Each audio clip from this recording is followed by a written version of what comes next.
Question ये है कि हॉरिजॉन्टल ग्राउंड पर एक फिक्स्ड और स्मूथ हेमिस्फेयर है जो एक आइडियल पुली के ठीक नीचे है, और ये एक स्मॉल मेटालिक बॉल है जिसको एक आइडियल स्ट्रिंग से धीरे धीरे पुल किया जा रहा है। और जो मेटालिक बॉल है वो बॉटम से धीरे धीरे स्लाइड करते हुए हेमिस्फेयर टॉप के नज़दीक जा रहा है। और यहाँ पर स्लाइडिंग इतनी स्लो है कि किसी भी स्टैंड पर हम मेटालिक बॉल को इक्विलिब्रियम में एज्यूम कर सकते हैं। तो अगर किसी स्टैंड पर पुलिंग फोर्स का मैग्नीट्यूड F के इक्वल है और हेमिस्फेयर और मेटालिक बॉल के बीच कॉन्टैक्ट फोर्स का मैग्नीट्यूड N के इक्वल है, तो हमें इन चारों ऑप्शंस में से करेक्ट ऑप्शंस सेलेक्ट करने हैं। ठीक है, और यहाँ पर यह गिवन है कि मेटालिक बॉल और पुली का रेडियस हेमिस्फेयर के रेडियस के कंपैरिजन में नेग्लिजिबल है। ठीक है, तो इसको प्रोसीड करते हैं। तो इस क्वेश्चन को हम दो मेथड से सॉल्व करेंगे, और जो सेकंड मेथड है वो सिर्फ एक लाइन का है। ठीक है, तो इसको प्रोसीड करते हैं।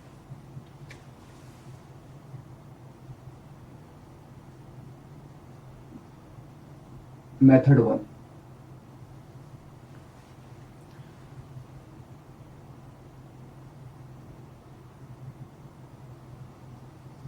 ये हॉरिजॉन्टल ग्राउंड है और ये फिक्स्ड और स्मूथ हेमिस्फेयर है और सी इसका सेंटर है। तो किसी स्टैंड पर मान लेते हैं कि जो मेटालिक बॉल है वो इस पोजीशन पर है। ठीक है,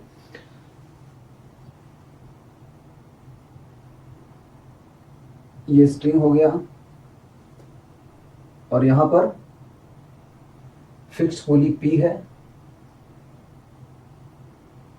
और इसके ठीक नीचे हेमिस्फेयर का सेंटर है। ठीक है, अब हम इस मेटालिक बॉल का फ्री बॉडी डायग्राम ड्रॉ करते हैं। तो सबसे पहले इसका वेट डाउनवर्ड डायरेक्शन में एक्ट कर रहा है, which is equal to mg, where m is the mass of this metallic ball. ठीक है, और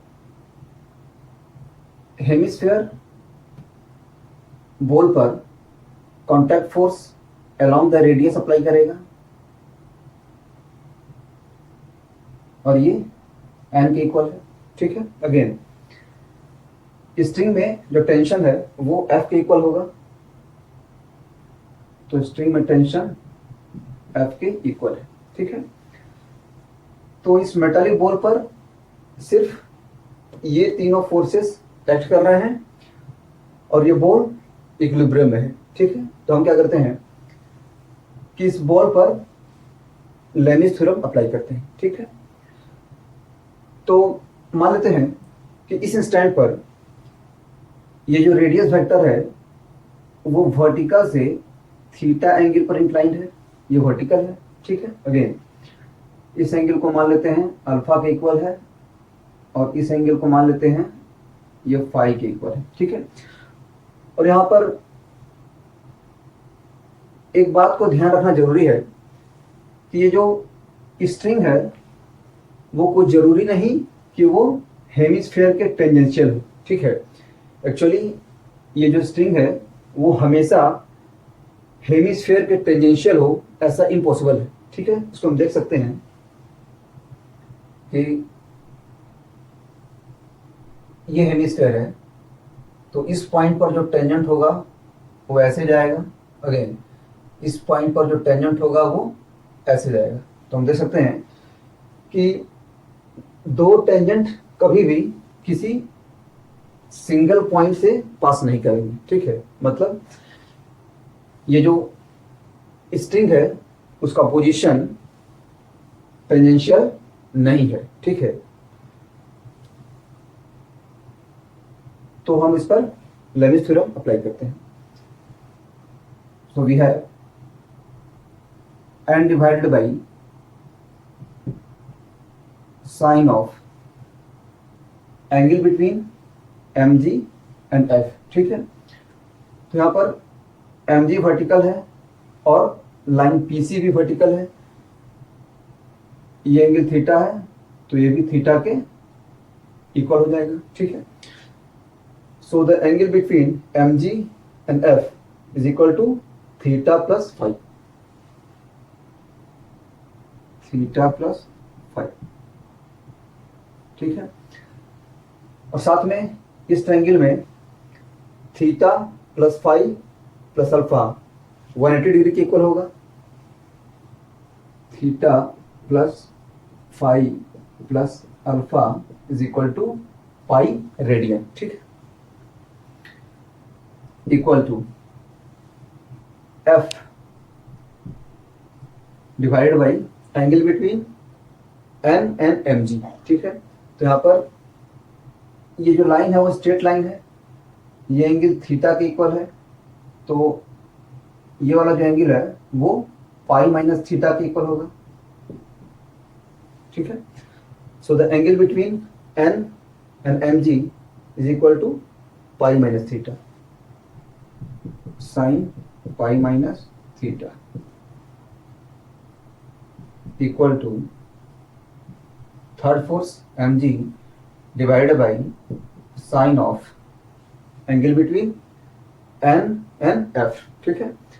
तो अगेन हम देख सकते हैं कि ये स्ट्रेट लाइन है, ये एंगल फाई के इक्वल है, तो अगेन ये जो एंगल होगा वो पाई माइनस फाई के इक्वल हो जाएगा, ठीक है। तो हो जाएगा साइन पाई माइनस फाई, ठीक है। एंड दिस इंप्लाई दैट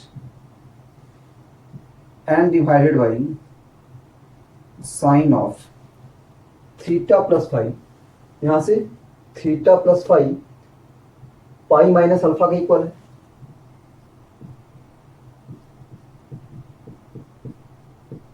ठीक है। And we also know that for any angle theta sine pi minus theta is equal to sine theta. और इसको अप्लाई करते हैं तो यहां पर हो जाएगा sine pi minus alpha and that will be sine alpha equal to F divided by sine pi minus theta, this will be sin theta equal to mg divided by sin pi minus phi and this will be sin phi, ठीक है। and let this is equation 1, ठीक है। अब हम क्या करते हैं कि इस ट्रायंगल में साइन रूल अप्लाई करते हैं। तो मान लेते हैं कि मेटालिक बॉल पॉइंट एम पर है, इसको मान लेते हैं point M. So we are going to apply sine rule in triangle P C M, ठीक है।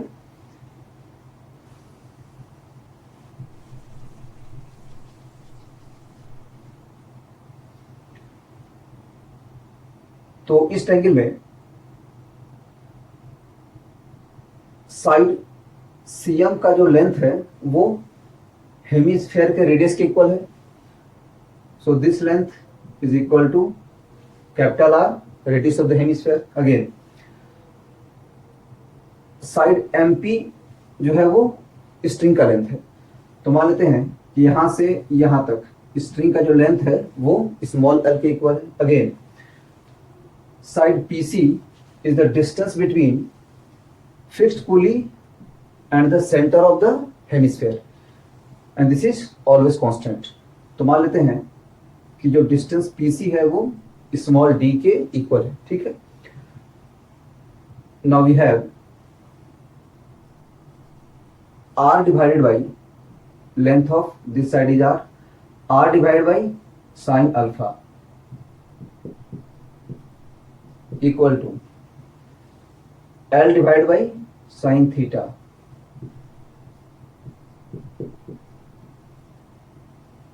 Equal to g divide by sine five.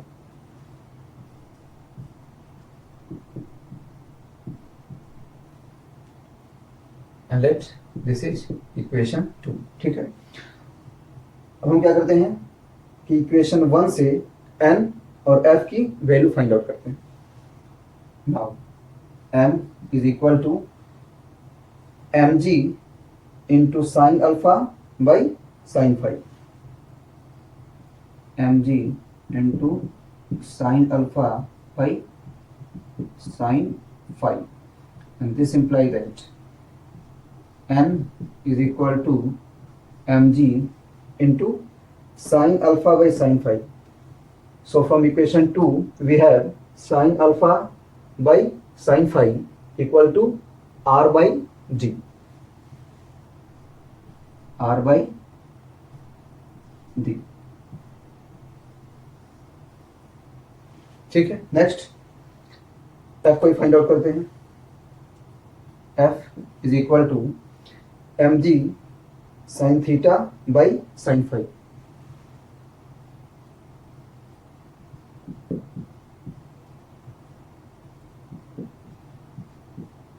and this implies that f is equal to mg again sin theta by sin five की value हम equation 2 से find out करते हैं। sin theta by sin five is equal to l by D, l by D. Now the question is solve. ठीक है, तो हम देख सकते हैं कि कॉन्टैक्ट फोर्स का मैग्नीट्यूड n है और ये mg r बाई डी के इक्वल है। यहाँ पर mg हमेशा कांस्टेंट है, r जो है हेमिस्फीयर का रेडियस हमेशा कांस्टेंट है, d जो है वो पॉइंट P और C के बीच डिस्टेंस है, ये भी हमेशा कांस्टेंट है। It means magnitude of contact force is always constant. ठीक है, तो यहाँ से ये कंफर्म हो गया कि कॉन्टैक्ट फोर्स का मैग्नीट्यूड हमेशा कांस्टेंट रहेगा। इसको देखते हैं, यहाँ पर mg कांस्टेंट है, d भी कांस्टेंट है, लेकिन l जो है वो वेरिएबल है। ठीक है, l जो है वो यहाँ से लेकर यहाँ तक स्ट्रिंग का लेंथ है, तो जैसे जैसे मेटेलिक बॉल ऊपर की तरफ स्लाइड करेगा ये जो स्ट्रिंग है उसका लेंथ डिक्रीज करेगा। ठीक है, तो कंफर्म हो गया कि पुलिंग फोर्स का मैग्नीट्यूड F कंटिन्यूअसली डिक्रीज करेगा। ठीक है, सो F इज डिक्रीजिंग। ठीक है, तो यहाँ पर हम देख सकते हैं कि जो करेक्ट ऑप्शन है वो ऑप्शन सी है। ठीक है, F decreases but N remains constant. ठीक है, और यहाँ पर एक बात और कि यहाँ पर n वेक्टर कांस्टेंट नहीं है। ठीक है, क्योंकि जैसे जैसे मेटेलिक बॉल ऊपर की तरफ स्लाइड करेगा कॉन्टैक्ट फोर्स का जो डायरेक्शन है वो चेंज करेगा। ठीक है, तो यहाँ पर वेक्टर n कांस्टेंट नहीं है, लेकिन वेक्टर n का जो मैग्नीट्यूड है ये कांस्टेंट है, दिस इज कांस्टेंट। ठीक है, तो इसको भी ध्यान रखना जरूरी है। अब आते हैं मेथड 2 पर।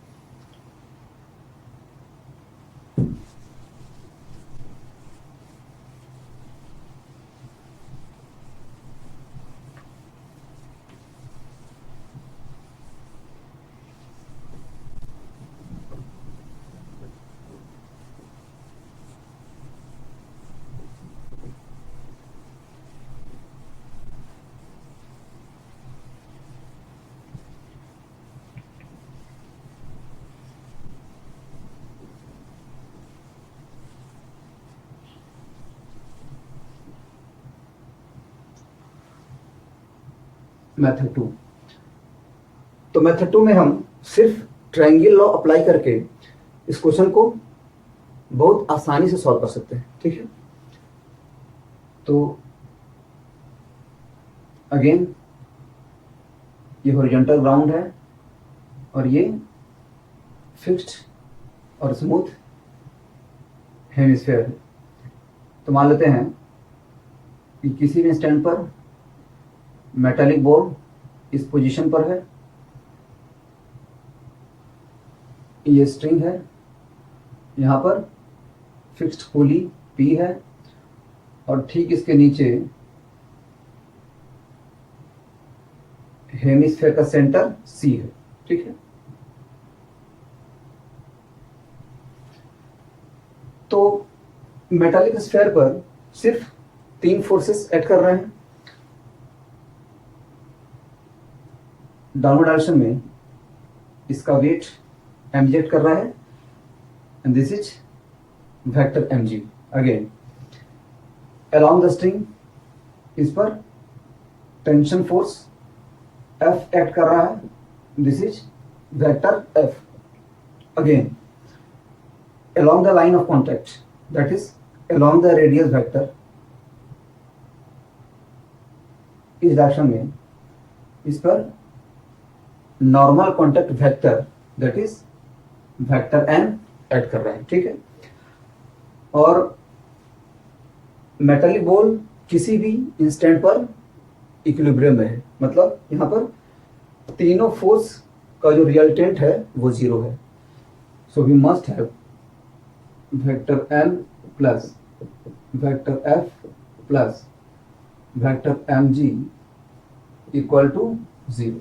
ठीक है, अब हम क्या करते हैं कि इन तीनों वेक्टर से एक ट्रायंगल ड्रॉ करते हैं। ठीक है, और हमें ध्यान रखना है कि वेक्टर n का जो डायरेक्शन होगा वो इसके अलावा होना चाहिए। अगेन वेक्टर f का डायरेक्शन हमेशा स्ट्रिंग के अलावा होना चाहिए और वेक्टर mg का डायरेक्शन हमेशा डाउनवर्ड होना चाहिए। ठीक है, तो ये वेक्टर n का डायरेक्शन है, ये वेक्टर f का डायरेक्शन है और mg का डायरेक्शन डाउनवर्ड है। तो हम मान लेते हैं कि जो वेक्टर n है वो यहां से शुरू होता है और यहां पे खत्म होता है। ठीक है, यहां से यहां तक ये जो लाइन सेगमेंट है विथ एरो, ये वेक्टर n को रिप्रेजेंट कर रहा है। ठीक है, ये पॉइंट वेक्टर n का टेल है और ये पॉइंट वेक्टर n का हेड है। अगेन वेक्टर f इस डायरेक्शन में होगा अलोंग द स्ट्रिंग। इसका डायरेक्शन तो मालूम है लेकिन मैग्नीट्यूड नहीं मालूम है, तो वेक्टर f का जो टेल है उसको हम यहां पर फिक्स कर लेते हैं और इसका जो हेड है उसको हम यहां पर फिक्स कर लेते हैं। ठीक है, तो यहां से यहां तक ये हो गया वेक्टर f। ठीक है, अब हम वेक्टर f के हेड को और वेक्टर n के टेल को ज्वाइन करते हैं। ठीक है, तो अगर हम इसको ज्वाइन करेंगे ऐसे करके, तो ये वाला जो वेक्टर है वो वेक्टर mg के इक्वल होना चाहिए। लेकिन यहां पर हम देख सकते हैं कि ये जो लाइन है वो वर्टिकल नहीं है। ठीक है, मतलब ये हो गया कि इन दोनों पॉइंट को ज्वाइन करने पर वेक्टर mg नहीं मिलेगा। ठीक है, क्योंकि वेक्टर mg हमेशा डाउनवर्ड डायरेक्शन में होना चाहिए। तो एक्चुअल में f का जो लेंथ हमने यहां से यहां तक लिया है वो रॉन्ग है। ठीक है, तो एक्चुअल में वेक्टर f का जो लेंथ है वो यहां से यहां तक ही होगा। ठीक है, और जब जैसे ही इस पॉइंट को मतलब वेक्टर f के हेड को वेक्टर n के टेल से ज्वाइन करते हैं ऐसे करके, तो हम देख रहे हैं ये जो वेक्टर है इसका डायरेक्शन डाउनवर्ड है। ठीक है, और यही वेक्टर mg है। ठीक है, तो यहां से यहां तक वेक्टर n है, मतलब इसका जो लेंथ है वो वेक्टर n का मैग्नीट्यूड है। अगेन यहां से यहां तक वेक्टर का जो लेंथ है वो f का मैग्नीट्यूड है और यहां से यहां तक इस वेक्टर का जो लेंथ है वही mg के इक्वल है। ठीक है, तो ये लेंथ n के इक्वल है, यहां से यहां तक ये लेंथ f के इक्वल है और यहां से यहां तक ये लेंथ mg के इक्वल है। ठीक है, नाउ यहां पर हम देख सकते हैं कि ये पॉइंट m है और इस पॉइंट को मान लेते हैं a और इस पॉइंट को मान लेते हैं b। ठीक है, तो यहां पर PCM और ट्रायंगल BAM दोनों सिमिलर है, ठीक है, क्योंकि ये एंगल इसके इक्वल है और ये एंगल इसके इक्वल है, ठीक है। So we must have this by this, ठीक है। तो यहां से यहां तक वेक्टर जो लेंथ है वो n के इक्वल है, तो हो जाएगा n डिवाइड बाई यहां से यहां तक ये हो जाएगा radius of the hemisphere r equal to again this divide by this, ठीक है। तो ये लेंथ f के इक्वल है और यहां से यहां तक जो लेंथ है वो स्ट्रिंग का लेंथ l के इक्वल है, l equal to again this by this, तो यहां से यहां तक mg के इक्वल है डिवाइड बाई और p से c तक का जो लेंथ है वो स्मॉल d के इक्वल है, तो हो जाएगा स्मॉल d, ठीक है। तो हम यहां से डायरेक्टली देख सकते हैं कि n जो है वो mg into r by D के इक्वल है, again f is equal to mg into l by G, ठीक है। तो यहां से हम डायरेक्टली देख सकते हैं कि वेक्टर n का मैग्नीट्यूड हमेशा कांस्टेंट रहेगा क्योंकि यहां पर सभी कांस्टेंट हैं, और पुलिंग फोर्स वेक्टर f का मैग्नीट्यूड चेंज कर रहा है। यहाँ पर mg और d तो कांस्टेंट है लेकिन स्ट्रिंग का जो लेंथ l है वो डिक्रीज कर रहा है, यहाँ पर ये हमेशा कांस्टेंट है और f डिक्रीज कर रहा है, ठीक है। तो यहाँ पर हमने normal contact force vector n का जो टेल है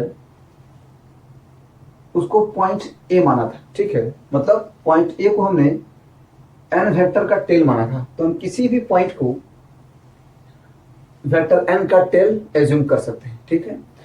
तो अगर हम पॉइंट C को ही वेक्टर n का टेल एज्यूम कर लें तो ये क्वेश्चन सिर्फ 5 सेकंड में सॉल्व हो जाता है, ठीक है। तो देखते हैं कैसे। तो ये जो वेक्टर n है इसका डायरेक्शन ये होगा, ठीक है। तो हम क्या करते हैं, वेक्टर n का जो टेल है मान लेते हैं वो पॉइंट C है और इसका हेड मान लेते हैं पॉइंट M है, ठीक है। तो यहां पर वेक्टर n का जो मैग्नीट्यूड है वो डायरेक्टली r के इक्वल हो जाता है। This is the radius of the hemisphere. Again यहां से यहां तक वेक्टर f का मैग्नीट्यूड हो जाएगा, क्योंकि इस पॉइंट से जब हम इस पॉइंट को ज्वाइन करेंगे तो ये जो वेक्टर बन रहा है ये हमेशा डाउनवर्ड डायरेक्शन में होना चाहिए, क्योंकि ये जो वेक्टर है यही वेक्टर mg को रिप्रेजेंट करेगा, ठीक है। तो जैसे ही हम वेक्टर n का टेल पॉइंट C को फिक्स करते हैं और इसका हेड पॉइंट M को फिक्स करते हैं तो वेक्टर f का टेल और हेड दोनों ऑटोमेटिकली फिक्स हो जाता है, ठीक है। वेक्टर f का टेल फिक्स्ड है कि पॉइंट M पर होगा, क्योंकि f का जो डायरेक्शन है वो इसके लॉन्ग होना मस्ट है। अगेन वेक्टर f का जो हेड है वो भी पॉइंट P होगा, ये भी कंफर्म हो जाता है, क्योंकि जो वेक्टर PC है that must be in the downward direction, ठीक है। तो डायरेक्टली हम देख सकते हैं कि ये हो गया वेक्टर n का मैग्नीट्यूड, ये हो गया वेक्टर f का मैग्नीट्यूड और ये हो गया वेक्टर mg का मैग्नीट्यूड, ठीक है। तो डायरेक्टली हम देख सकते हैं कि वेक्टर n का जो मैग्नीट्यूड है that is n, this is equal to radius of the hemisphere and this is always constant. Again vector f का जो मैग्नीट्यूड है ये हो जाता है लेंथ ऑफ द स्ट्रिंग। तो जैसे जैसे मेटालिक बॉल ऊपर स्लाइड करेगा स्ट्रिंग का लेंथ डिक्रीज करेगा, मतलब पुलिंग फोर्स F का मैग्नीट्यूड डिक्रीज करेगा। And also magnitude of vector mg is equal to d and this is always constant, ठीक है। तो इस तरह से हम इस क्वेश्चन को सिर्फ 5 सेकंड में भी सॉल्व कर सकते हैं। तो हमारा सोल्यूशन हो गया। Thank you.